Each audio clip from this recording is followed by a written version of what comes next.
le désert Roub al-Khali en Oman.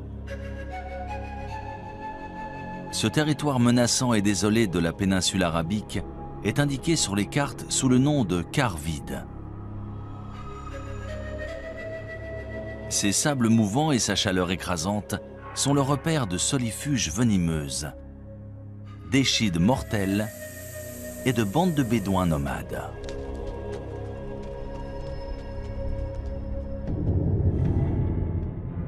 Mais si l'on en croit d'anciennes légendes, cette région était très différente. C'est ici, il y a environ 5000 ans, qu'existait autrefois un royaume mythique appelé Hiram. Connu pour sa richesse et sa splendeur, Dieu l'aurait détruit pour le punir de sa vilainie et de sa corruption. On en parle dans différentes sourates du Coran. Il est dit que le vent s'est mis à souffler et a détruit la ville parce que ses habitants ne voulaient pas suivre la parole de Dieu. Des prophètes sont venus pour essayer de les changer, de les purifier, mais ils ont refusé. Du coup, la ville et sa civilisation ont été détruites.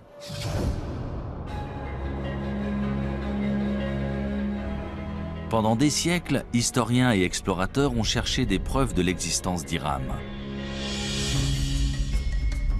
Mais il faudra combiner technologie spatiale et archéologie traditionnelle pour enfin réussir à prouver qu'Hiram est bien plus qu'un mythe. En 1983, Nicholas Clapp, archéologue amateur, adresse une étrange requête à la NASA qui donne lieu à une expédition commune dans la péninsule arabique. Il venait de lire qu'on pouvait utiliser un radar imageur pour cartographier des rivières souterraines en Égypte. Il se demandait si on pouvait s'en servir pour trouver une cité disparue, en connaissant à peu près sa localisation.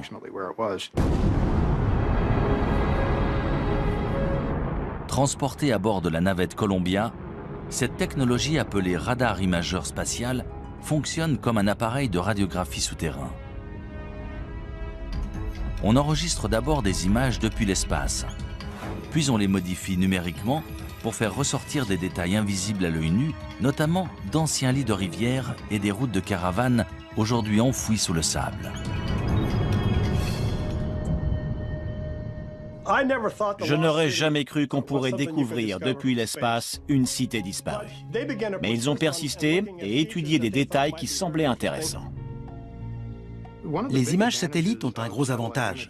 Elles permettent d'observer une région entière, de voir les détails dans leur contexte. Voilà une image d'un radar spatial d'une partie du Sahara, le désert au sud-ouest de l'Égypte, aujourd'hui l'un des endroits les plus secs de la planète. Cette large bande, c'est un ancien canal fluvial aussi large que la vallée du Nil. Et à l'intérieur, on peut voir un canal plus petit. Et voilà ce qu'on verrait une fois sur place. Là, on est au milieu de l'un de ces fleuves et on regarde une rive découpée plus haut. Ça a été une sacrée découverte. Dans l'Antiquité, les gens dépendaient de ressources, comme nous. Ils avaient besoin d'eau et de réseaux de transport. On a vu la relation entre ces différents éléments et découvert des pistes dans cette zone. Ça a été un point de départ dans notre recherche d'Hiram. Les images satellites de Roub al-Khali montrent aussi d'anciennes routes de caravanes convergeant vers une zone le long de la frontière est du quart vide.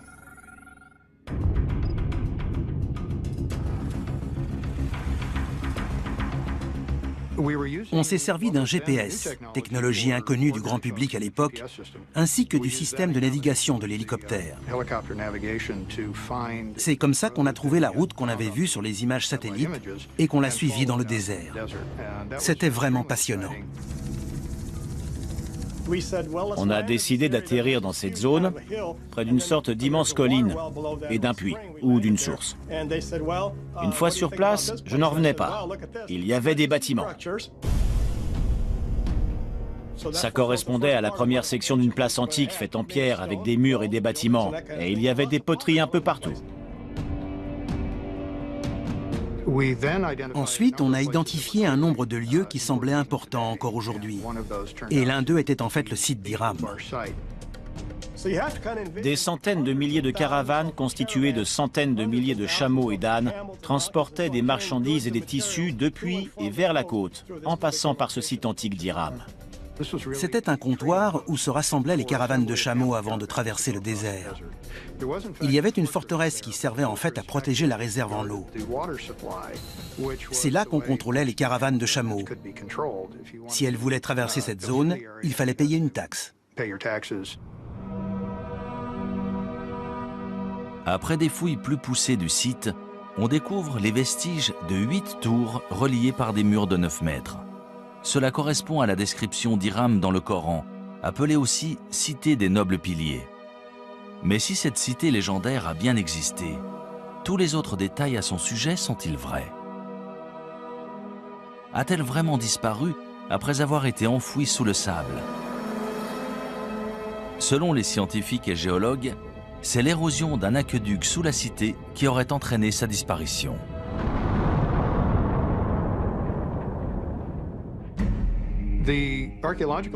Si l'on en croit les preuves archéologiques autour du site, lorsque les réserves en eau ont diminué, la forteresse s'est effondrée dans un entonnoir et les gens ont fui. Beaucoup sont morts. Les légendes anciennes relatent le même sort étrange. Mais un tel événement peut-il réellement avoir éradiqué un peuple entier? Peut-il vraiment avoir détruit toute trace d'une culture, d'une langue et d'une civilisation? D'après de nombreux archéologues et historiens modernes, de telles conséquences dévastatrices sont tout à fait envisageables. On ne sait déjà presque rien de notre histoire quand on remonte à 3, 4, 5 000 ans en arrière. Alors, si l'on remonte avant la dernière glaciation, voire les 2 dernières, tout a changé, y compris les civilisations, les organisations et les communautés humaines. Tout a été perdu. Les premières cultures, en particulier celles qui n'avaient pas l'écriture, ont été en grande partie oubliées. On n'a aucune trace historique et les seules traces qu'on puisse trouver sont archéologiques. Cela sous-entend qu'un archéologue trouve des vestiges de ces civilisations et se base dessus pour reconstruire leur histoire.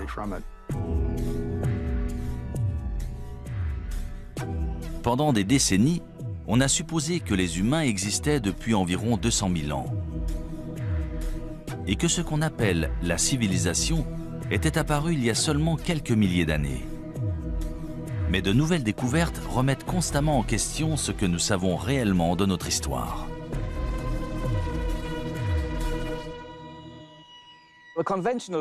On dit qu'une civilisation naît en même temps que les premières villes et les premiers écrits. C'est ce qui est arrivé entre 3000 et 5000 ans avant Jésus-Christ en Mésopotamie, soit à l'Irak aujourd'hui. C'est à ce moment-là qu'on est passé de groupes de chasseurs-cueilleurs à une société agraire, c'est-à-dire à des gens capables de faire pousser leur nourriture. C'est ce qui a permis de rester à un endroit précis. Et c'est avec cette sédentarisation de l'humanité qu'on a commencé à parler du concept de civilisation.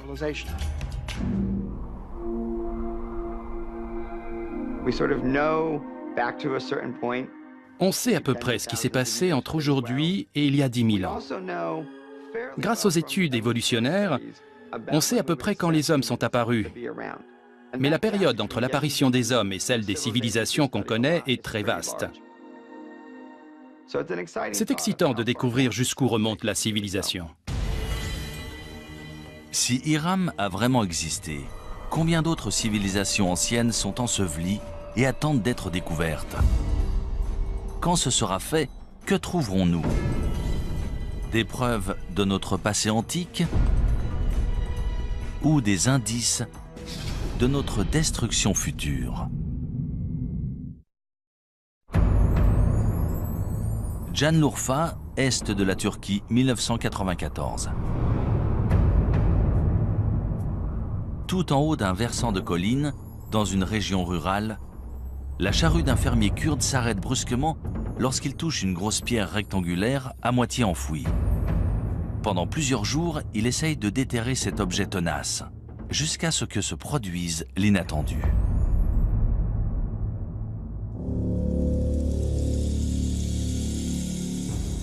le fermier découvre des traces de formes étranges sculptées dans la pierre. Très vite, sa découverte attire sur le site des équipes d'archéologues venus du monde entier.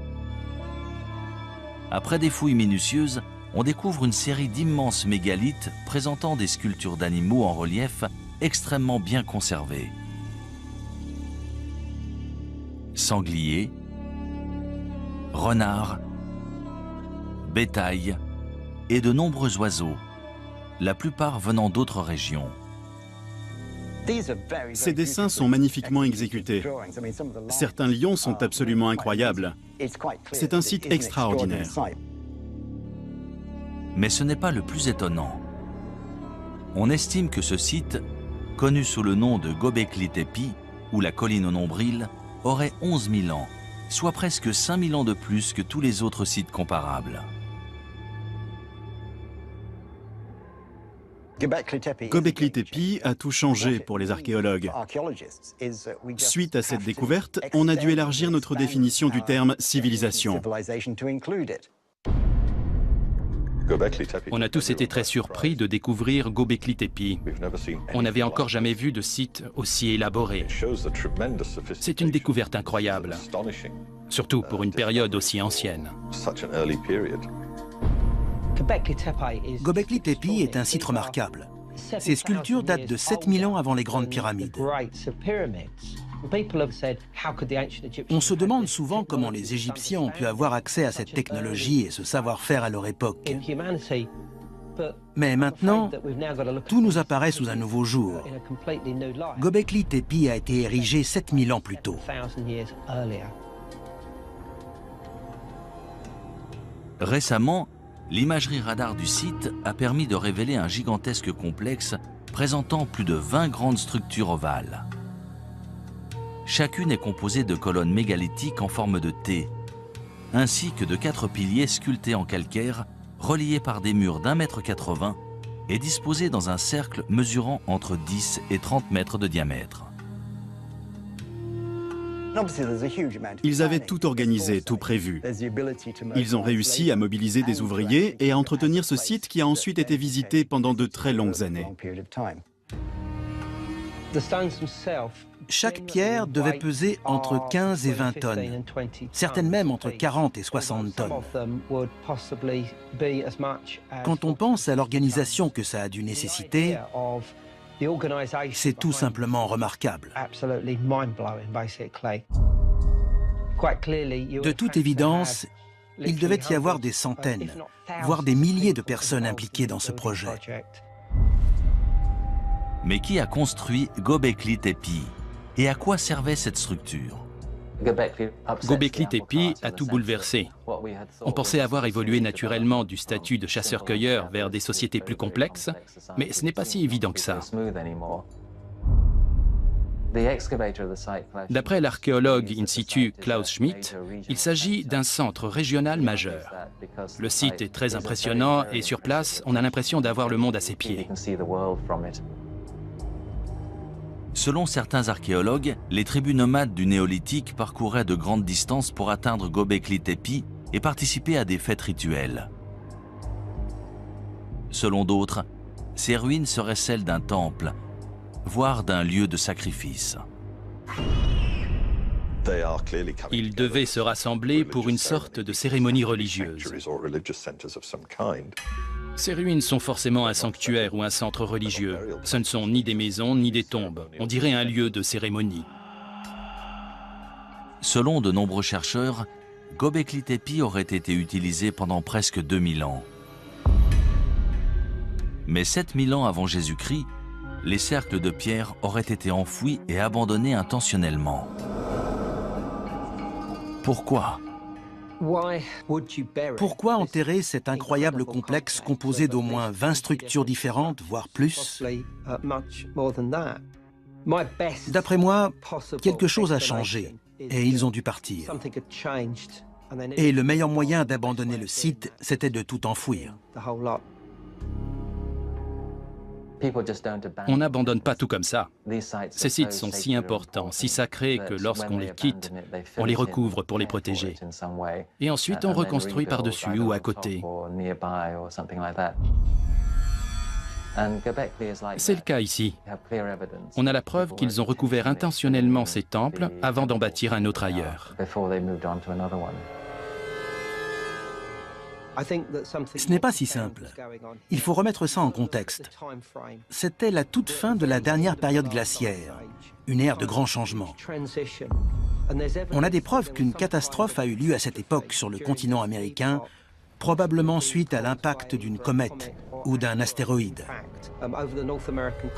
On en a trouvé des preuves un peu partout dans le monde. C'est à cette époque que Göbekli Tepe a été construit. On aimerait savoir pourquoi. A priori, il s'est passé quelque chose qui les a poussés à le faire. Une catastrophe planétaire suite à l'impact d'une comète ou d'un astéroïde? Est-ce cela qui aurait forcé les habitants de Göbekli Tepe à abandonner ce site? Ou est-ce en réponse à cette catastrophe que le site a été bâti comme temple et lieu de recueillement?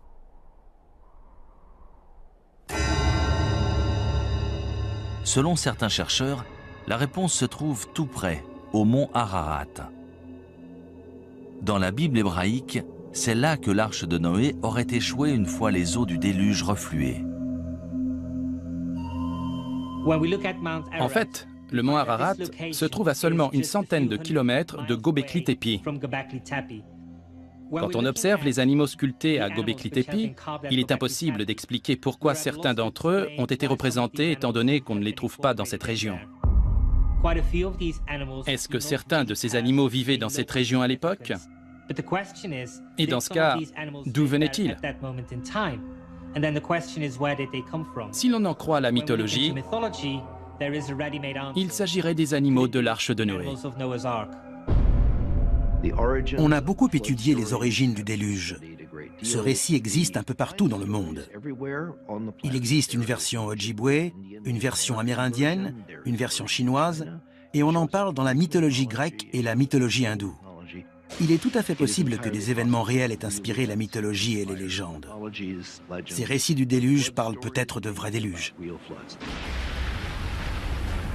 Ces mythes et récits narrant un déluge et le sauvetage de nombreux animaux à bord d'une arche sont-ils vraiment inspirés de faits réels? Nous trouverons peut-être une réponse en étudiant d'autres civilisations disparues. Que vont-elles nous révéler du mystérieux passé et du futur incertain de l'humanité? «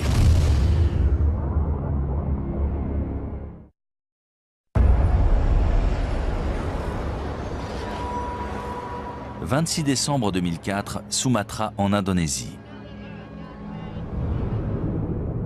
Un gigantesque séisme sous-marin de magnitude 9,1, dont l'épicentre se situe au cœur de l'océan Indien, génère un tsunami dévastateur. En quelques minutes, il fait plus de 230 000 morts et plus de 2 millions de réfugiés.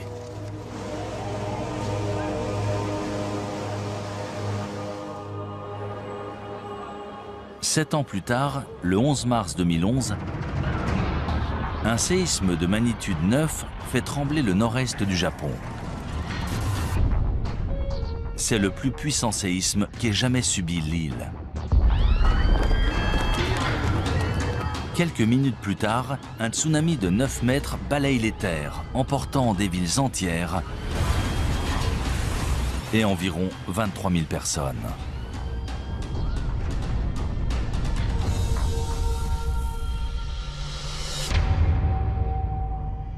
Si des villes modernes conçues en prévision de telles catastrophes peuvent être emportées en quelques minutes, c'est peut-être ce qui est arrivé à de nombreuses civilisations antiques, aujourd'hui disparues. Il y a toujours eu des catastrophes naturelles sur Terre.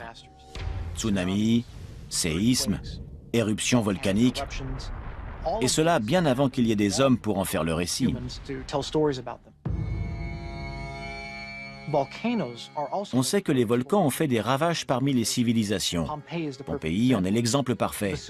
Le Vésuve est entré en éruption et une région entière a été figée dans le temps et détruite. Les cités de Pompéi et Herculanum ont été ensevelies sous les cendres et les pierres volcaniques, mais aussi sous les coulées de lave qui les ont atteintes. Elles ont été préservées, et c'est seulement plus de 1500 ans plus tard qu'on a découvert qu'elles étaient encore là. Malheureusement, face à une catastrophe naturelle de cette ampleur, même une société sophistiquée et à la pointe de la technologie risque soit d'être suspendue et de perdre des décennies de progrès, soit d'être complètement détruite. Héraclion en Crète.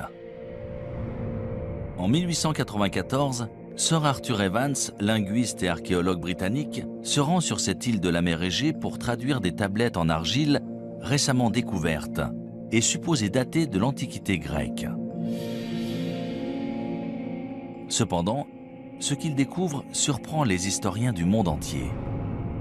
Cette écriture hiéroglyphe n'est pas grecque, mais issue d'une civilisation inconnue datant de 5000 ans avant Jésus-Christ.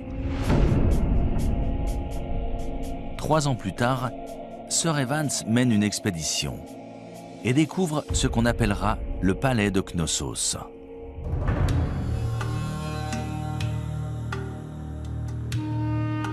D'après les archéologues, l'imposante structure contenait autrefois des pièces richement décorées, de l'eau courante, chaude et froide, et même des toilettes en intérieur. Sir Evans nomme les bâtisseurs du palais les Minoens, en hommage au roi mythologique Minos de Crète. Lors de l'âge de bronze, la civilisation minoenne était toute puissante dans l'est de la Méditerranée. Elle avait une immense flotte et faisait commerce avec pratiquement tous les peuples du bassin méditerranéen. La société de la civilisation minoenne en Crète a été la première à développer des palais très sophistiqués, avec des cours pour tenir des cérémonies, des fresques et une architecture très élaborée. De nos jours, on considère les Minoens comme la première grande puissance en Méditerranée. Ils ont régné entre 2500 et 1600 avant Jésus-Christ. Mais comment un peuple si puissant et avancé a-t-il pu disparaître ainsi? Selon de nombreux chercheurs, on peut trouver la réponse en étudiant l'une des plus importantes éruptions volcaniques de l'histoire de la civilisation, à 110 km au nord de la Crète, sur l'île de Santorin.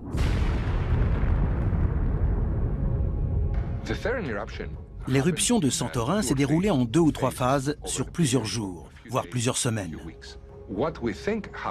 On pense que les habitants de l'île ont détecté des signes qui les ont avertis, vu qu'on n'a pas trouvé de squelette à Santorin, contrairement à Pompéi. Les habitants de Santorin ont eu le temps de s'enfuir. En revanche, les habitants de Crète ne s'attendaient pas à ce que l'éruption ait de telles conséquences chez eux.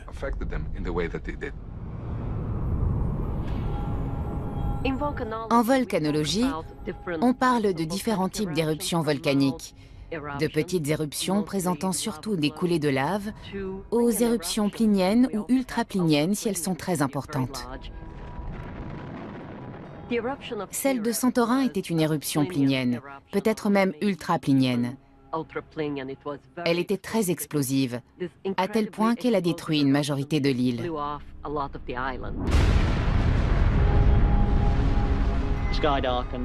Le ciel s'est assombri, le panache volcanique s'est propagé, envoyant des cendres jusqu'à l'île de Rhodes et le sud-ouest de la Turquie. Dans les autres directions, on pouvait entendre les explosions au loin, au fur et à mesure que l'éruption progressait. Tout laisse à croire que la violente éruption volcanique de Santorin a généré un énorme tsunami qui s'est abattu sur les villes portuaires de la Crète. Voici une reproduction de la mer Égée dans l'est de la Méditerranée et du volcan de Santorin. On va voir ce qui s'est passé juste après l'éruption du volcan. Tout d'abord, on a ce qu'on appelle une vague de remblayage suite à l'effondrement de la caldeira du volcan. Ça crée un trou dans la mer. Ensuite, la vague commence à se propager et se dirige vers la Crète, là où vivaient les Minoens. Voilà la vague initiale. Elle commence à se propager. Là, c'est la Crète, et dans 20-25 minutes, la vague l'atteindra. Quand elle s'est abattue sur la crête, la vague mesurait entre 4,50 m et 9 mètres de haut.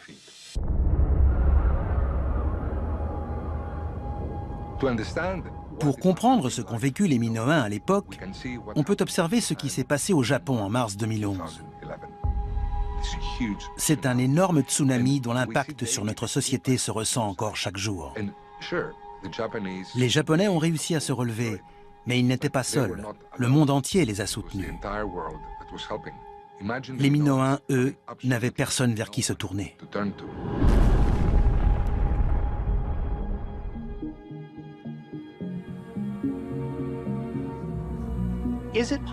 Est-il possible qu'une civilisation ait existé, ait été détruite, puis qu'une autre civilisation ait vu le jour au même endroit, ignorant tout de celle qui l'a précédée?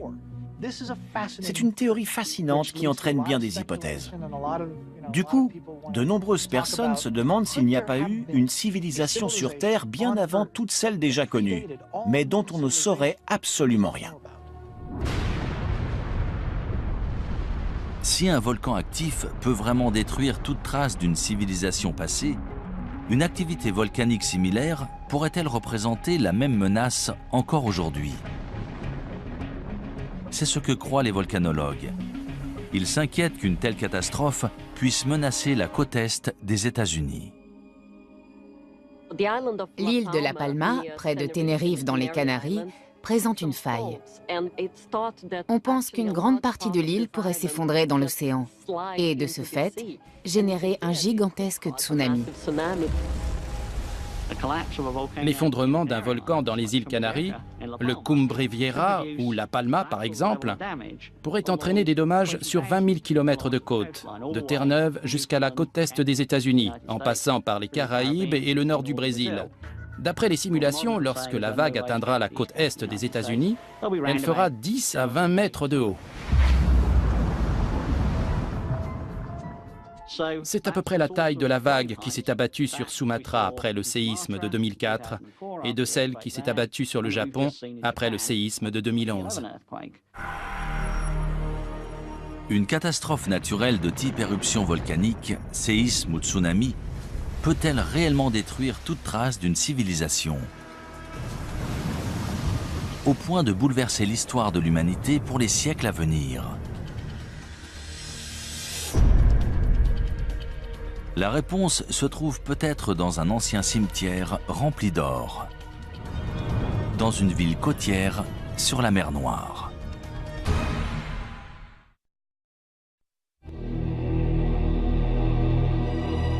Varna en Bulgarie.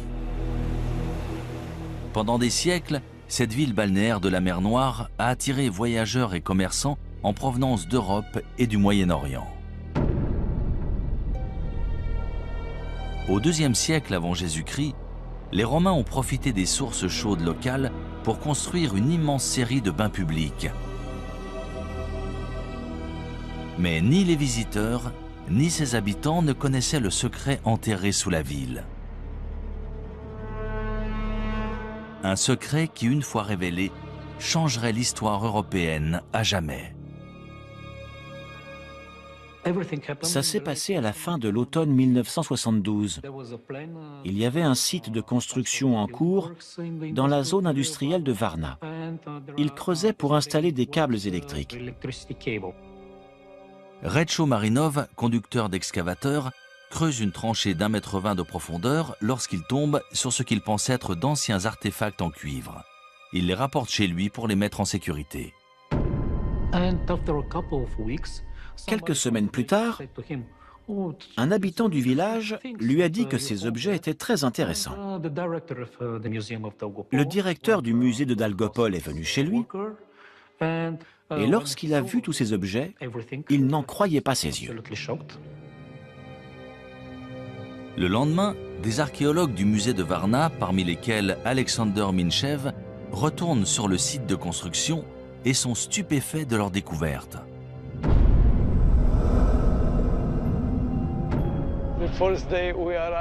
Lorsqu'on est arrivé sur le site, on a vu plusieurs pièces d'or sur la route, écrasées par des semelles de chaussures. Les ouvriers de l'usine passaient plusieurs fois par jour, sans le savoir, près de ces kilogrammes d'or. Personne n'aurait cru que de tels trésors étaient cachés sous un champ, dans une zone pareille. Après des fouilles plus poussées, on découvre que ce terrain non exploité est en fait le site d'un cimetière oublié. Il contient plus de 300 tombes datant d'environ 4500 ans avant Jésus-Christ, selon les archéologues. En plus des ossements d'anciens résidents de Varna, ils découvrent des preuves troublantes d'une ancienne civilisation avancée et florissante.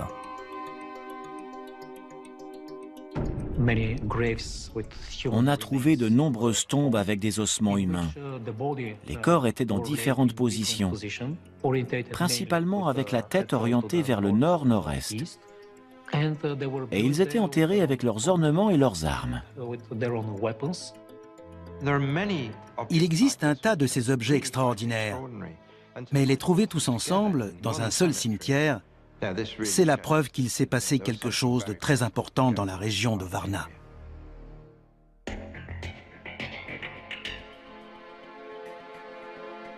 On a trouvé à l'intérieur de ces tombes plus de 15 000 artefacts à la conception élaborée, notamment des haches en cuivre et une grande quantité de bijoux en or et en jade. La tombe 43 de Varna est très spéciale. C'est l'une des plus abondantes. On y a trouvé un corps d'homme entre 40 et 45 ans et des objets incroyables, notamment un préservatif en or. C'était un symbole de puissance sexuelle, de pouvoir du mâle et de fertilité. D'un côté, on a ce préservatif, et de l'autre, une masse en or qui est un symbole politique. On n'avait encore jamais vu nulle part ailleurs cette combinaison de symbolisme politique et sexuel. L'or, c'est un signe de statut. C'est un matériau très rare, qui brille et ne se ternit pas, qui est durable. C'est pour ça qu'il est signe de haut rang social et qu'on l'exhibe. Les archéologues ont trouvé des objets en or dans de nombreuses tombes, la majorité concentrée seulement dans une poignée d'entre elles. Suite à la découverte inattendue de Varna, les historiens ont découvert les premiers Européens sous un nouveau jour.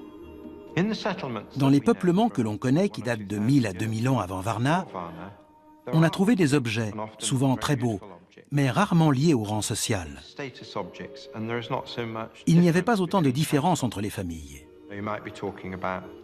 Ici, sur 300 tombes, il y en a 8 incroyablement riches. C'est une concentration importante.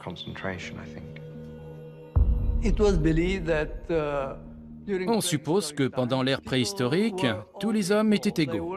Ils travaillaient ensemble, partageaient leurs récoltes. Il n'y avait aucune différence, ni d'ordre social, ni autre. Ils étaient sûrement comme nous. Ils aimaient l'or et les bijoux, et ils se servaient d'outils. Ils n'étaient pas différents de nous. Eux, c'est nous. Varna aurait servi de pôle aux commerçants préhistoriques qui transportaient des armes en cuivre vers des régions aussi éloignées que la France et l'Espagne, presque 1500 ans avant la naissance de pôles de commerce similaires en Mésopotamie. Varna est aussi associé à l'armement, la guerre et les batailles. On a trouvé un grand nombre d'armes dans ces tombes. Haches de guerre, fer de lance, tête de flèche. Puissance et guerre vont toujours de pair. C'est évident. Avant la découverte de Varna, on connaissait des sociétés très complexes dont on sait aujourd'hui qu'elles datent de l'âge de bronze. Stonehenge est l'une de ces sociétés complexes. Mais Varna date d'au moins 3000 ans avant Stonehenge. La civilisation a mis énormément de temps à se développer. On pensait avoir trouvé tous les marqueurs en Égypte, en Mésopotamie et en Crète, mais Varna existait bien avant cela. L'aube de la civilisation européenne a commencé ici, sur ce site. Et pendant des milliers d'années sous ce sol, l'histoire a conservé ses secrets. Je n'arrive pas à imaginer ce qui serait arrivé si on n'avait pas trouvé Varna, si tous ces objets étaient encore sous nos pieds. Pourtant, un mystère subsiste. Comment la population de Varna a-t-elle disparu vers 4100 avant Jésus-Christ? On a la preuve qu'à la fin du 5e millénaire, probablement vers l'an 4200 avant Jésus-Christ, il y a eu un important changement climatique. Le niveau de l'eau a augmenté et les températures sont devenues plus élevées. De ce fait, les conditions agricoles se sont détériorées. Est-ce qu'un changement climatique, sûrement à l'origine de sécheresse et de famine, pourrait avoir causé la disparition de Varna? Récemment, des fouilles archéologiques au Moyen-Orient nous ont fourni de nouvelles informations. D'après de nombreux archéologues et spécialistes, ces découvertes vont nous permettre de résoudre le mystère entourant la disparition de Varna et d'autres cités disparues. Mais d'autres se basent sur des preuves différentes, plus incroyables encore. Celles des catastrophes naturelles et des cataclysmes de proportions mondiales, voire nucléaires. Des preuves qui impliquent que le temps nous est compté.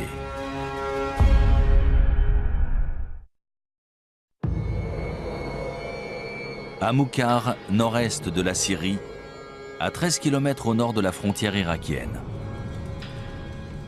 Au début de l'année 2000, une équipe d'archéologues de l'Institut oriental de Chicago fait une étonnante annonce. Ils ont découvert les ruines d'une civilisation inconnue datant de plus de 6000 ans. Les fouilles ont révélé une cité autrefois florissante appelée Amoukhar, remplie de ce qui semble être des maisons luxueuses, des boutiques prospères et des bâtiments officiels. C'est un site énorme, d'environ 1 km², qui a la capacité d'accueillir entre 10 000 et 20 000 personnes, l'équivalent d'une grande ville. C'était une cité florissante, il devait avoir l'écriture. On n'a pu déterrer qu'une infime partie des bâtiments publics, mais ils étaient entourés d'un vaste mur et de grandes portes.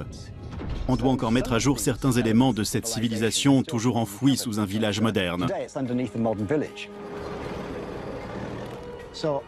Grâce à la découverte d'Amoukhar, on s'est rendu compte que notre notion d'une cité, c'est-à-dire des divisions du travail avec des lois, un système légal, des structures gouvernementales et une expression artistique, existait peut-être bien avant qu'on ne le croyait. La découverte inattendue d'Amoukhar a chamboulé ce que les spécialistes avaient établi. Pour eux, la première cité antique était apparue dans le sud de la Mésopotamie, à 650 km à l'est dans l'Irak actuel. Mais si Amoukhar était bien une vaste cité prospère, pourquoi a-t-elle disparu si soudainement? Vers 3500 avant Jésus-Christ, il y a eu un drame. De toute évidence, ils ont été attaqués. Pendant cette attaque, le peuple d'Amoukhar a été vaincu. La cité a été détruite et ils n'ont jamais pu reconstruire plus qu'un petit village. La cité ne s'est jamais remise de cette attaque. Une partie de ce peuple du 4e millénaire avant Jésus-Christ a été décimée. Lors du dernier décompte, on avait une douzaine de squelettes. Mais d'après ce que je sais, certains corps n'ont pas été enterrés dans les règles. Qu'une guerre ait détruit ce site, ça me semble plutôt convaincant.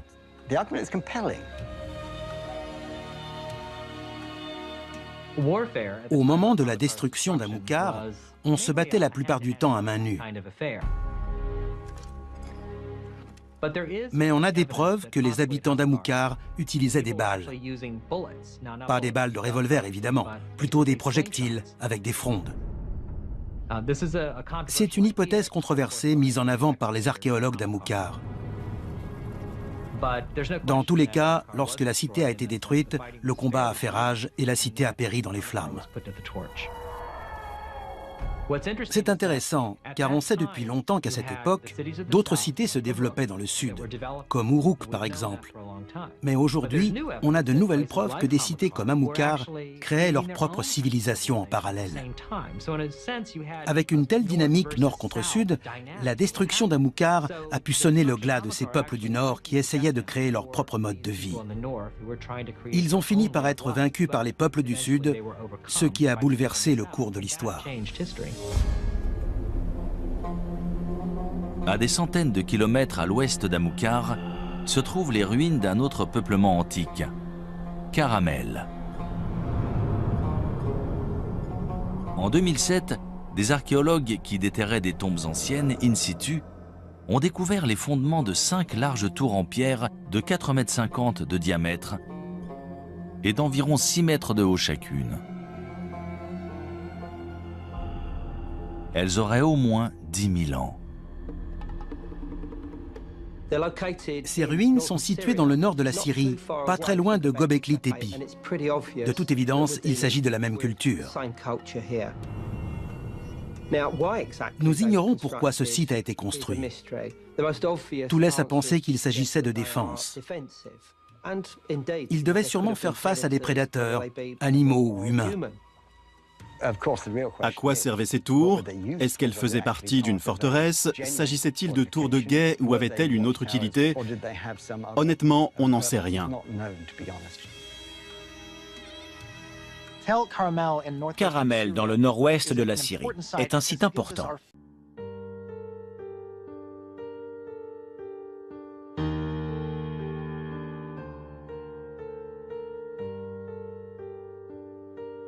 C'est la toute première preuve de structure permanente en pierre, datant de 2000 ans avant ce que l'on pensait être la structure permanente la plus ancienne dans la cité de Jéricho. Avec la découverte de Caramel, on a abandonné l'idée que l'évolution depuis le néolithique a été un processus unique. Je peux vous nommer de nombreux autres sites où l'on a trouvé des cultures locales distinctes, chacune très élaborée, mais différentes les unes des autres. Il n'y a pas eu un seul grand développement. Il y en a eu tout un tas, certains plus réussis que d'autres. Pour la plupart des spécialistes, Caramel et Amukar ont été détruites par des armées venues du sud de la Mésopotamie.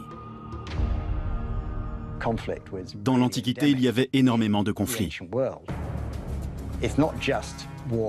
Je ne parle pas de guerres mesquines et irréfléchies. Il s'agissait d'agrandir des cités, de s'approprier plus de territoires et de subordonner plus de villes pour taxer plus de résidents. Ces guerres territoriales sont-elles la seule cause de la destruction de ces grandes cités antiques? Depuis peu, une autre théorie infiniment plus hasardeuse a vu le jour. Caramel et Amukar ont peut-être été victimes d'une étrange et spontanée explosion nucléaire. En 1972, des scientifiques du Gabon en Afrique découvrent des traces d'un événement nucléaire au cœur d'une mine d'uranium. On sait que les réacteurs nucléaires génèrent des déchets. En mesurant la quantité, on peut dire de quand ils datent. Et c'est comme ça qu'on a découvert qu'ils remontaient à 2 milliards d'années. Il y a un réacteur nucléaire dans le Soleil, à l'origine de toute vie. Mais pourrait-il y en avoir un sur Terre?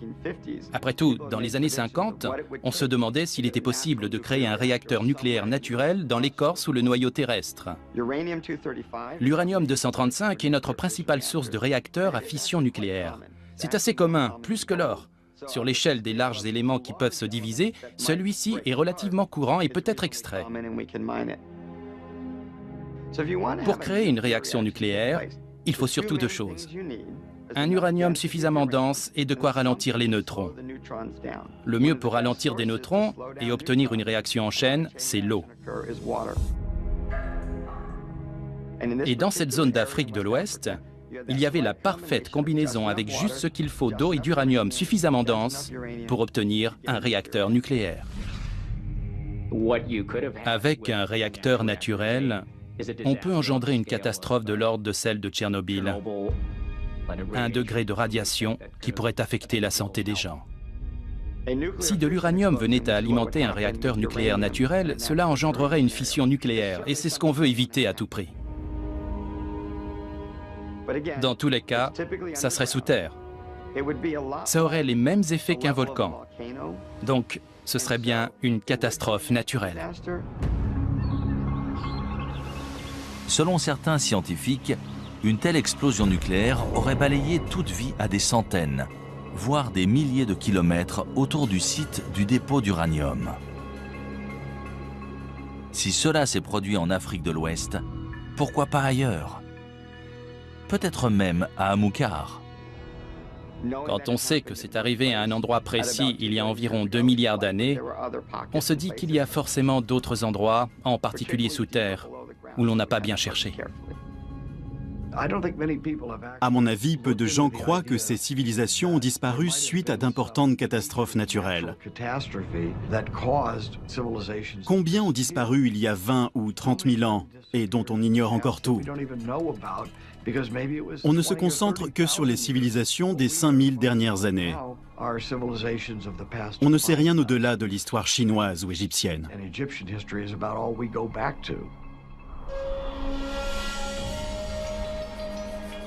Ces civilisations préhistoriques ont-elles vraiment été anéanties par des explosions naturelles issues des profondeurs de la Terre? Ou est-il possible que ces cités antiques aient été détruites depuis beaucoup plus loin?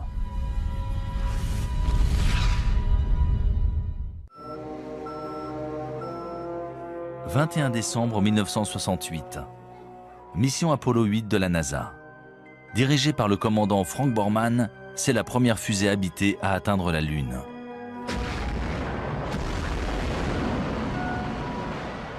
Après avoir tourné 10 fois en orbite autour de la Lune, les astronautes capturent parmi les plus belles images de sa surface. Sur ces photographies, on voit la Lune jalonnée de milliers de larges cratères. Certains y voient la preuve qu'elle a été le site d'une activité volcanique virulente. Mais d'après des preuves récentes, ces nombreux cratères seraient le résultat d'un incident plus sérieux. D'énormes impacts d'astéroïdes. Des astéroïdes qui ont peut-être aussi bombardé la Terre.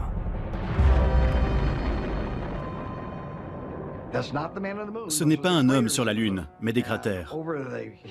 Et au cours de l'histoire de la Lune et du monde, de nombreux autres objets ont probablement touché la Terre, puis la Lune. Mais on n'en sait rien. La végétation et l'environnement ayant tout recouvert, au point qu'ils sont devenus presque indétectables. La plus grande catastrophe naturelle qui pourrait se produire et tous nous anéantir, ce serait l'impact d'un bolide. Une météorite qui tomberait sur Terre. On sait que c'est une météorite qui est à l'origine de la disparition des dinosaures.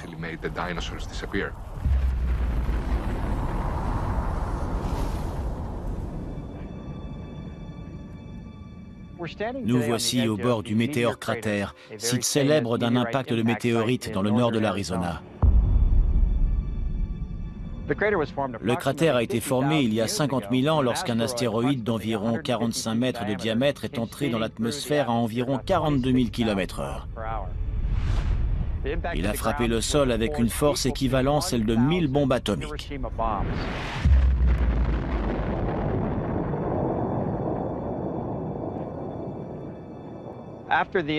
Aujourd'hui, le cratère fait environ 1250 mètres de diamètre, 4 km de circonférence et environ 168 mètres de profondeur. Pour résumer, si l'on plaçait le Washington Monument au fond du cratère, la pointe de l'obélisque serait au même niveau que les bords du cratère.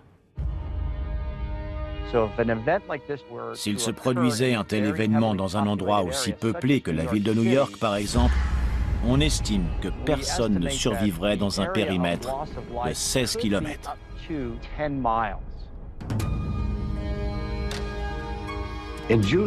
En juin 2002, il s'est produit un événement qui aurait dû tirer la sonnette d'alarme.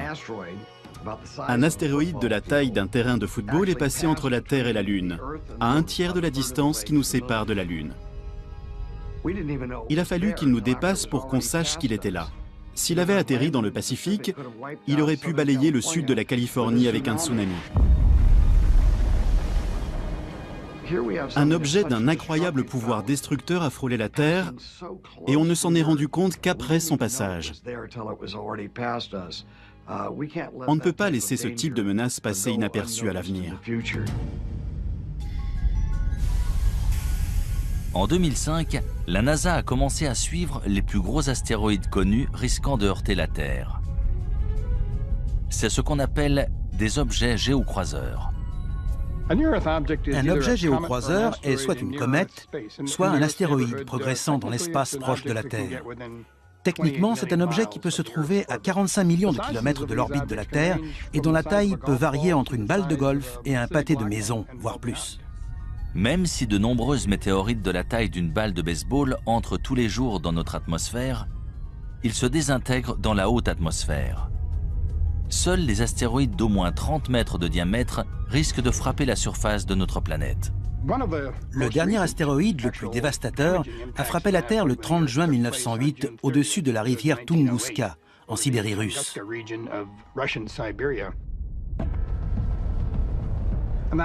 Un objet mesurant entre 30 et 40 mètres est entré dans notre atmosphère.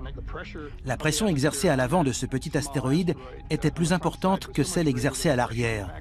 Du coup, il s'est aplati et a explosé à environ 6,5 km au-dessus de la surface de la Terre.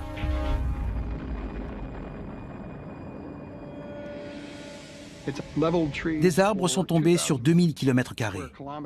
C'est une région inhabitée. Il n'y a donc pas eu de blessés, mais des rennes sont morts.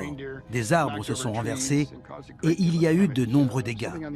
On parle d'environ 5 mégatonnes d'énergie, soit 385 fois l'énergie générée par la bombe d'Hiroshima à la fin de la Seconde Guerre mondiale.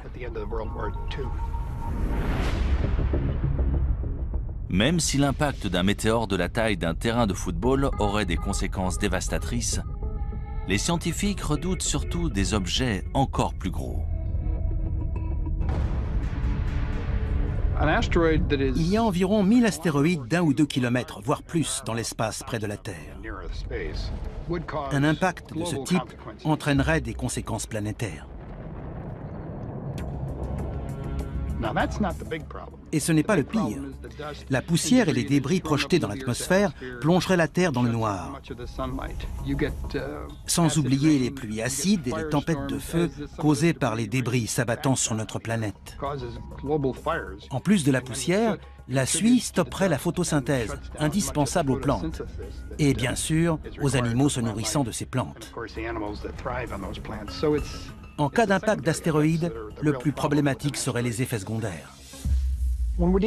Lorsqu'on parle d'impact d'astéroïdes ou de météores, on parle d'objets qui pourraient annihiler non seulement des populations d'organismes vivants, mais des civilisations entières, comme ils l'ont fait par le passé. Ces dernières années, l'équipe d'observation des objets géocroiseurs de la NASA a élargi ses recherches pour inclure des objets de plus de 140 mètres de diamètre. L'un d'eux, un astéroïde de 300 mètres de large nommé Apophis, devrait approcher la Terre en 2029. Apophis est très gros. Il a été découvert en 2003 et pendant un temps, on pensait qu'il allait heurter la Terre. Il y avait une chance sur 37 qu'il nous heurte en 2029. Mais grâce à des observations poussées, on a exclu un impact en 2029. Malgré tout, il passera tout près. Il sera visible à l'œil nu depuis l'Europe. Vous devriez voir un astéroïde passer près de la Terre sans la heurter. Même si les scientifiques ont calculé la trajectoire d'Apophis, ils ne peuvent prévoir comment cet énorme astéroïde réagira face à d'autres facteurs, notamment la pesanteur de la Terre. Le plus inquiétant, c'est qu'une fois passé, il repassera 7 ans plus tard. Et l'on ignore si la pesanteur de la Terre aura modifié sa trajectoire. Il pourrait donc revenir pour heurter la Terre. S'il passe à travers un trou de serrure de 600 mètres au moment de son approche en 2029, il repassera et heurtera la Terre en 2036. Il n'est pas assez gros pour détruire notre planète, mais suffisamment pour causer des centaines de milliers, voire des millions de morts, s'il frappe au mauvais endroit. Malheureusement, d'après les scientifiques, il ne s'agit plus d'une hypothèse. Un jour ou l'autre, un énorme astéroïde heurtera la Terre. Lorsque cela se produira, est-ce que toutes les traces de notre civilisation disparaîtront? Un astéroïde, un énorme rocher venu de l'espace, a-t-il dévasté l'écosystème au point qu'il n'en reste rien? Il est possible de balayer une espèce entière et toute trace de ce qui existe. Cela pourrait-il expliquer pourquoi d'autres civilisations anciennes ont été détruites et pratiquement oubliées? Il est très possible que des civilisations anciennes aient été détruites par des objets géocroiseurs qui nous ont heurtés. Objets qui ont complètement transformé la nature de la planète. Je sais que beaucoup de gens nous prennent pour des fous qui pensent que le ciel va leur tomber sur la tête. Non, le ciel ne va pas nous tomber sur la tête. Mais il y a bien quelque chose là-haut qui se dirige vers nous.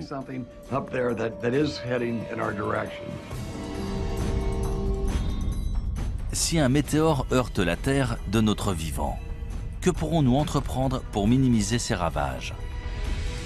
Sommes-nous suffisamment préparés pour ne pas perdre les siècles d'avancées technologiques dont l'humanité peut se vanter? Ou sommes-nous plus vulnérables que nous ne le pensons?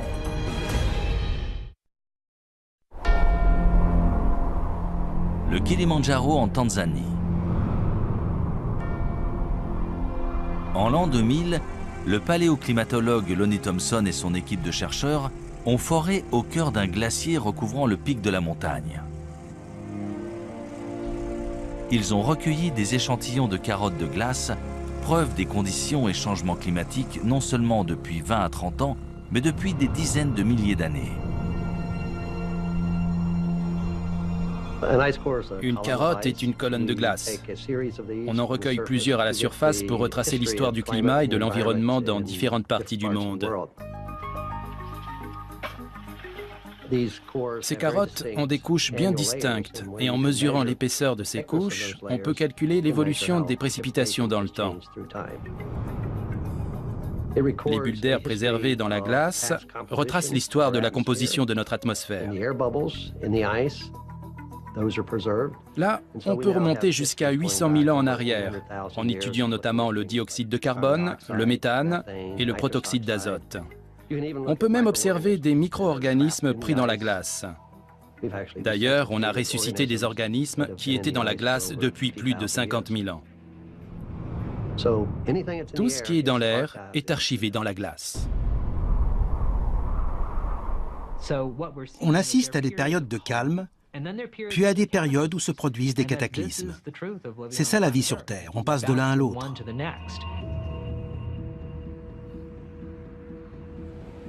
Stockées dans ces immenses congélateurs à l'Université d'État de l'Ohio, voici les carottes de glace que Lonnie Thompson a recueillies dans des glaciers du monde entier.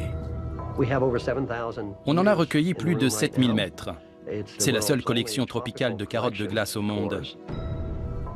Certaines viennent du Kilimandjaro et d'autres de l'archipel François-Joseph à l'extrême nord de la Russie. On a toute une collection provenant de l'Himalaya et du Tibet. La plus ancienne carotte jamais forée dans une région montagneuse vient de l'ouest de la Chine et date d'il y a plus de 750 000 ans. Les carottes de glace sur ce rayonnage proviennent du plateau de Bruce, dans la péninsule antarctique.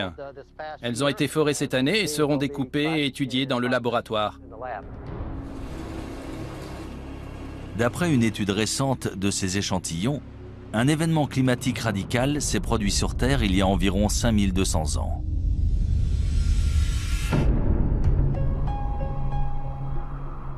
Ce changement soudain coïncide avec l'émergence de nombreuses nouvelles civilisations en Asie et au Moyen-Orient. Il semblerait qu'il y ait eu un renouveau partout dans le monde, mais on ignore pourquoi. Pourquoi c'est arrivé à ce moment-là?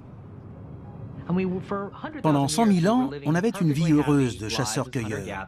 Et soudain, les choses ont changé. Qu'est-ce qui a entraîné ce changement? Il faut chercher un dénominateur commun. Et ce qui semble relier toutes ces sociétés agraires, c'est le climat.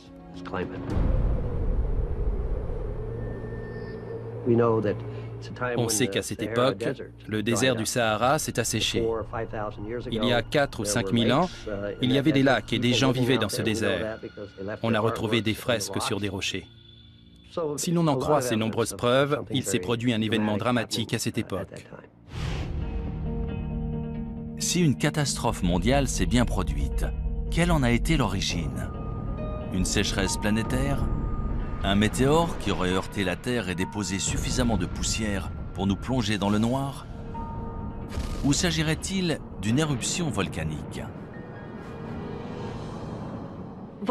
Les éruptions volcaniques sont essentielles pour une planète. C'est comme ça qu'elle perd sa chaleur primordiale. Ça fait des milliards d'années qu'il y a des éruptions volcaniques sur Terre. L'existence des hommes ne représente qu'une fraction de ce temps. Il y avait des éruptions volcaniques bien avant eux, et il y en aura bien après eux. Sans elles, la Terre ne serait pas ce qu'elle est aujourd'hui. On compte de nombreux volcans actifs à travers le monde. La plupart trop petits pour détruire la Terre à l'échelle mondiale. C'est sans compter sur un supervolcan. Il y a des volcans qu'on considère comme normaux. Ils rejettent une certaine quantité de lave et d'énergie et génèrent une explosion d'une certaine taille. Si la lave et les gaz d'un volcan sont particulièrement bien enfermés, la pression sera d'autant plus forte et l'explosion d'autant plus massive. Et c'est ce qu'on appelle un supervolcan. Certains volcans génèrent des éruptions très importantes. En général, ce sont les volcans autour de la ceinture de feu, ceux qui présentent des caldeiras, notamment en Nouvelle-Zélande, en Papouasie-Nouvelle-Guinée ou même en Alaska. Les scientifiques ont identifié au moins 7 supervolcans dans le monde. Le plus grand se trouve sous le parc national de Yellowstone, dans le Wyoming. Si l'on en croit la géophysique, à Yellowstone et dans certains autres endroits sur Terre, il y a une concentration de chaleur en profondeur, ce qui entraîne une fonte partielle de la roche dans ces régions. Et de ce fait, de temps à autre, cela peut provoquer une gigantesque éruption.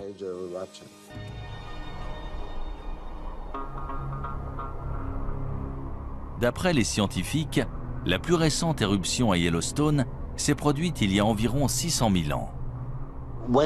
On ignore quand Yellowstone entrera de nouveau en éruption. On n'a aucun moyen de le savoir. Quand on prédit le temps ou un événement géologique, il y a toujours une marge d'erreur. On ne peut jamais savoir quand ça va précisément arriver. Yellowstone est un volcan relativement jeune. Il est entré en éruption pour la première fois il y a 2,5 millions d'années. Géologiquement parlant, c'est jeune. Ce serait terrifiant si Yellowstone donnait de nouveau une éruption catastrophique. Ce serait du jamais vu. À côté, une éruption du mont Saint-Helens, c'est ridicule. Cela entraînerait un changement climatique sur toute la planète. La température moyenne de la Terre chuterait et l'ouest des États-Unis serait ravagé. Tout serait recouvert de cendres. Il n'y aurait plus d'agriculture. Et ça durerait un moment. Cette éruption bouleverserait notre civilisation. La cendre et les gaz toxiques émis lors d'une grosse éruption pourraient créer un brouillard qui plongerait la planète dans le noir pendant plusieurs années. Dans l'obscurité, les récoltes et les animaux mourraient, condamnant les hommes à mourir de faim. Si Yellowstone explosait aujourd'hui, vu que nous sommes de plus en plus nombreux, les conséquences de l'éruption seraient beaucoup plus grandes que par le passé. 7 millions de personnes voient le jour chaque mois à travers le monde. C'est du jamais vu. Notre planète est vulnérable. Nous ne sommes pas prêts. Notre société moderne est aussi fragile que ces sociétés antiques de grande envergure. Il y a énormément d'habitants, on se repose sur les ressources de la Terre et à force de les utiliser de manière si intensive, on les détériore. Pour beaucoup, notre société est au bord de l'effondrement. Les hommes sont des êtres très dépendants par nature. On a tendance à l'oublier dans notre société actuelle, mais il existe des forces bien plus puissantes que nous. Ces forces ont toujours été là et ont déjà bouleversé des cultures et des civilisations par le passé.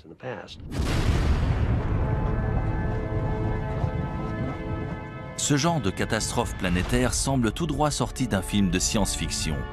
Pourtant, de nombreux gouvernements et entreprises se préparent à un tel événement. Malheureusement, une question subsiste. Leur plan fonctionnera-t-il ?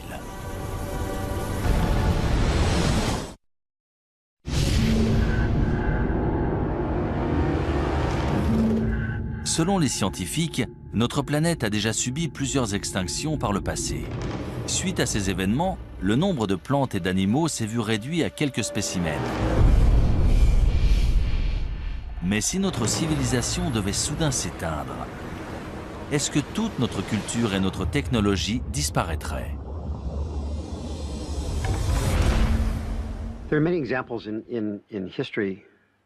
Ce ne serait pas la première fois qu'un peuple perd ses technologies et son savoir-faire. Bien sûr, l'exemple le plus célèbre est celui de la bibliothèque d'Alexandrie en Égypte. Lorsque cette bibliothèque a été détruite au 1er siècle de notre ère, toutes ces incroyables connaissances accumulées dans l'Antiquité ont été perdues. Et il ne s'agissait pas uniquement des connaissances des Égyptiens, tout le monde classique a été touché. Que devient une civilisation si ses connaissances collectives disparaissent ?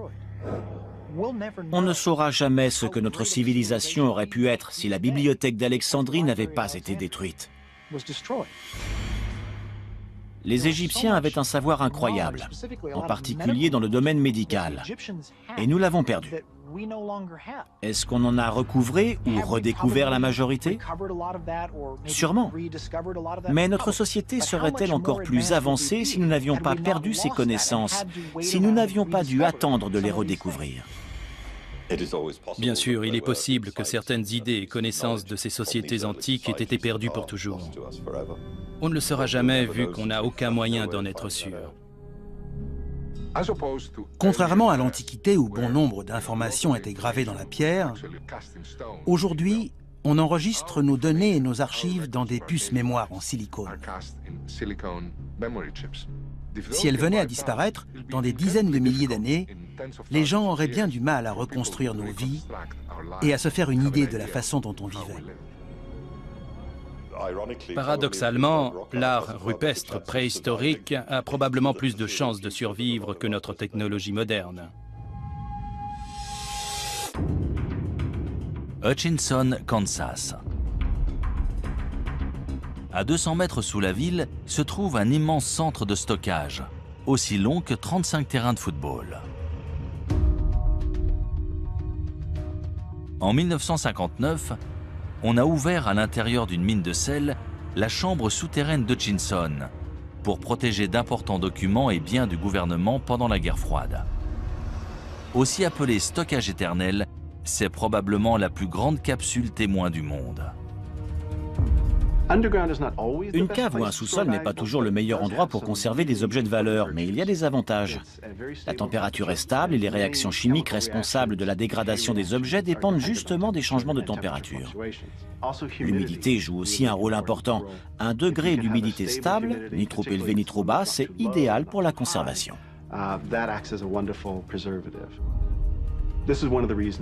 C'est l'une des raisons pour laquelle les musées ont toujours une température et un degré d'humidité stable. Et un moyen simple d'y parvenir, sans utiliser trop d'énergie, c'est de s'enfoncer sous terre. Dans cette mine, en plus, le sel absorbe naturellement l'humidité. Prenons le cuir qui a servi à rédiger les manuscrits de la mer Morte. Il a été lavé dans cette mer salée et le sel a agi comme un conservateur naturel, empêchant les microbes d'abîmer le cuir. C'est pour ça qu'ils sont encore en si bon état aujourd'hui.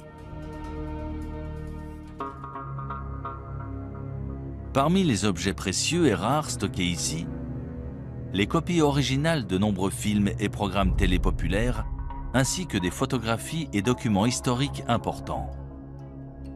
Grâce à une température constante de 20 degrés Celsius, cette chambre souterraine offre des conditions de préservation presque parfaites.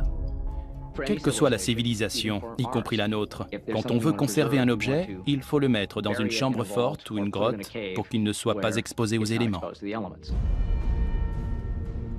Il existe dans tout le sud de l'Europe des grottes abritant des dessins et peintures extrêmement bien conservés. La plus ancienne et élaborée de toutes a été découverte en 1994 dans la vallée de l'Ardèche en France.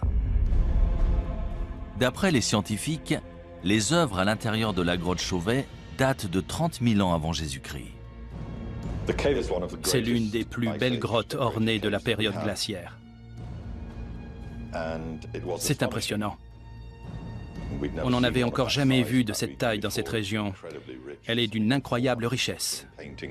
Il y a environ 400 peintures et gravures d'animaux, de magnifiques représentations de chevaux, de rhinocéros, d'ours, une grande variété d'images.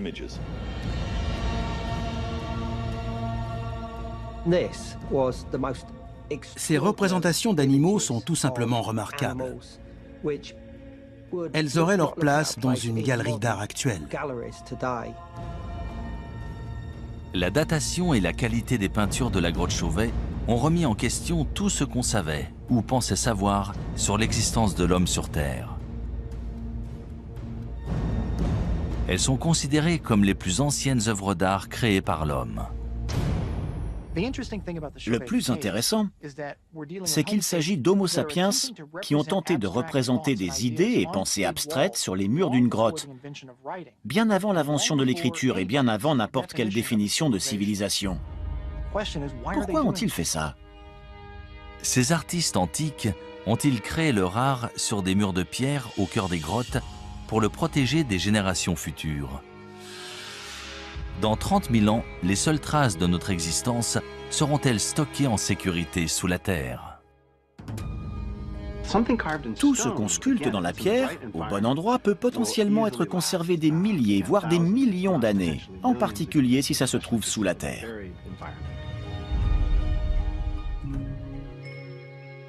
C'est sur une île norvégienne isolée à 1300 km au sud du pôle Nord et à presque 125 mètres au cœur d'une montagne de grès que se trouve la réserve mondiale de semences du Svalbard. Il s'agit d'une mesure de protection en cas de perte accidentelle de la grande variété de plantes et de récoltes alimentaires sur Terre. Plus de 20 millions de graines sont stockées ici.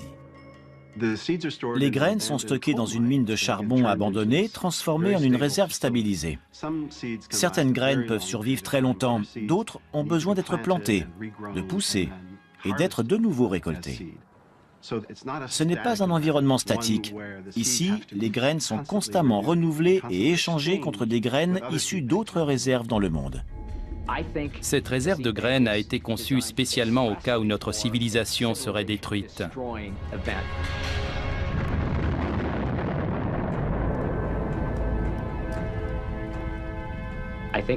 C'est un moyen de s'assurer que s'il reste des survivants, ils pourront reconstruire notre société.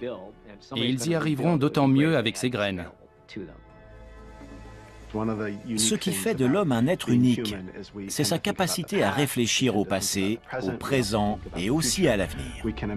On réfléchit souvent à ce qu'on voudrait léguer à nos petits-enfants. C'est un moteur pour la plupart des gens. Même les premiers hommes ont sûrement pensé à enterrer ou mettre quelque chose en sécurité pour les générations futures.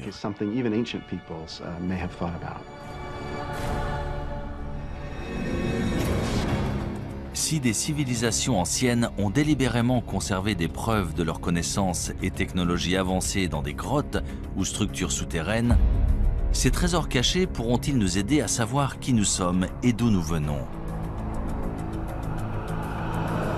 Et surtout, quel pourcentage de notre civilisation survivra dans le futur? Pouvons-nous réellement disparaître de la planète sans laisser de traces?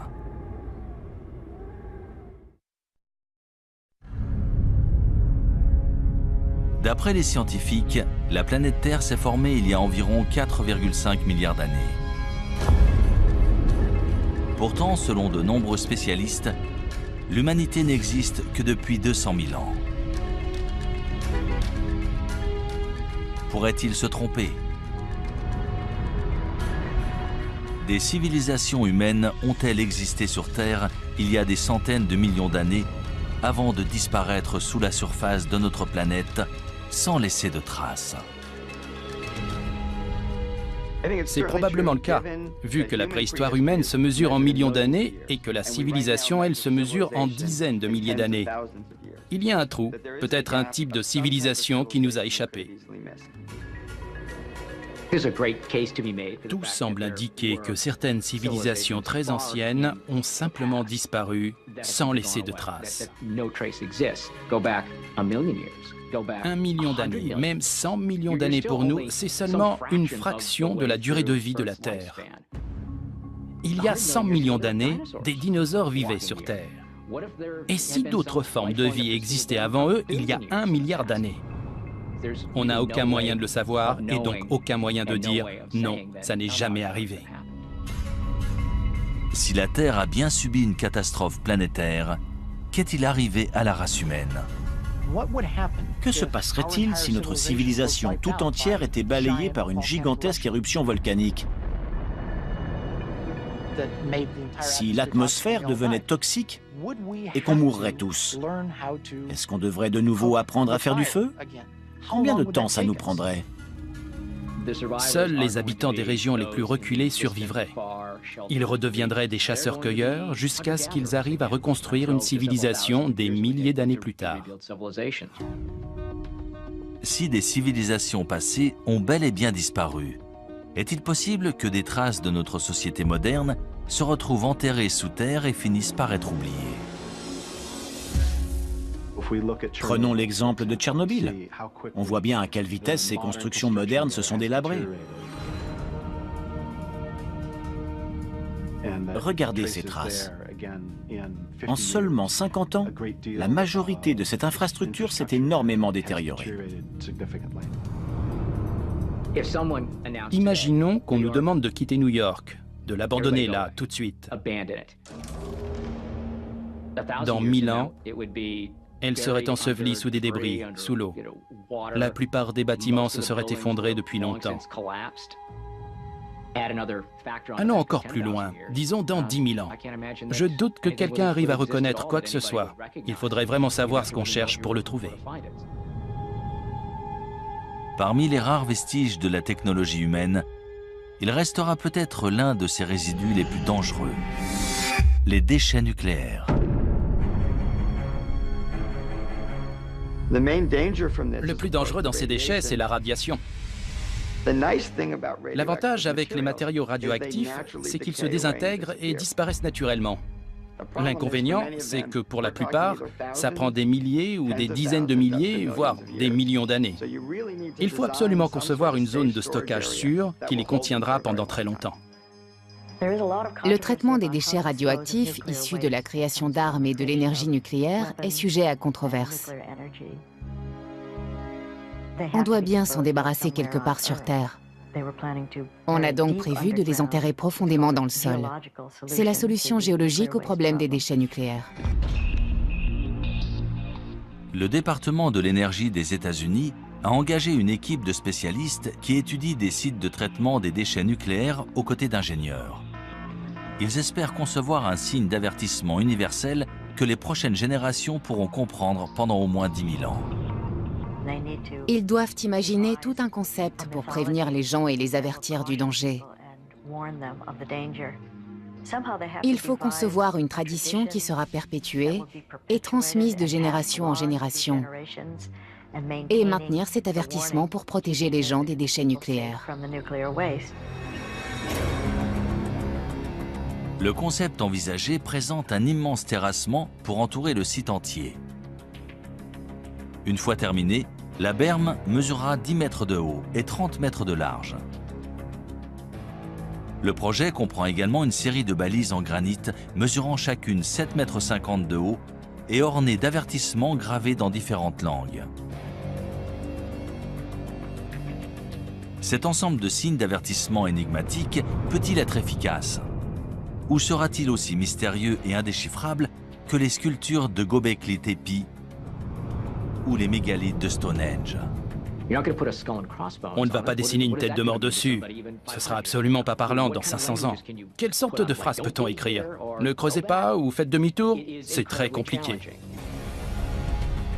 Dans la longue histoire de notre planète, l'activité humaine représente moins de 1% de ces 4,5 milliards d'années de vie. Mais sommes-nous simplement des grains de sable, des résidents temporaires voués à être oubliés d'ici 100 000 ans ou même moins?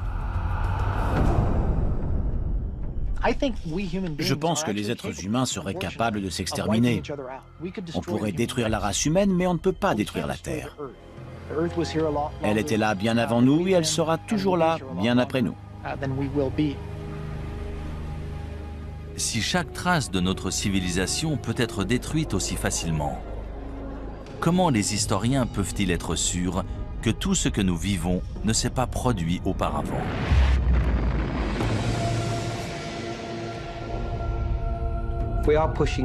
Plus ça va, plus on remonte loin dans l'histoire. À mon avis, on va finir par découvrir des vestiges qui nous feront réaliser que les civilisations ont bel et bien existé bien plus tôt qu'on ne le pense. Des vestiges qu'on ne voit pas pour l'instant.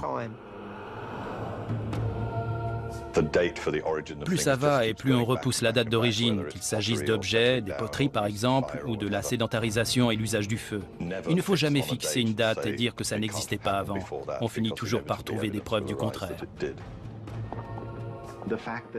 Les civilisations ont sûrement évolué plus d'une fois. Elles ont été détruites par un événement, puis sont réapparues, et ça, c'est une leçon pour nous aujourd'hui. N'importe quel spécialiste vous le dira. Plus on a d'informations, plus on se rend compte qu'on ne sait rien de notre monde.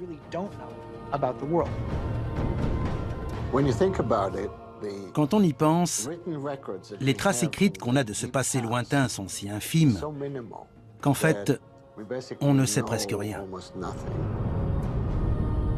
L'histoire de l'humanité est-elle si mystérieuse? Ou reste-t-il des indices cachés attendant d'être découverts? Quand nous les trouverons, écouterons-nous leur avertissement? Et si nous n'en tenons pas compte, deviendrons-nous une autre civilisation disparue?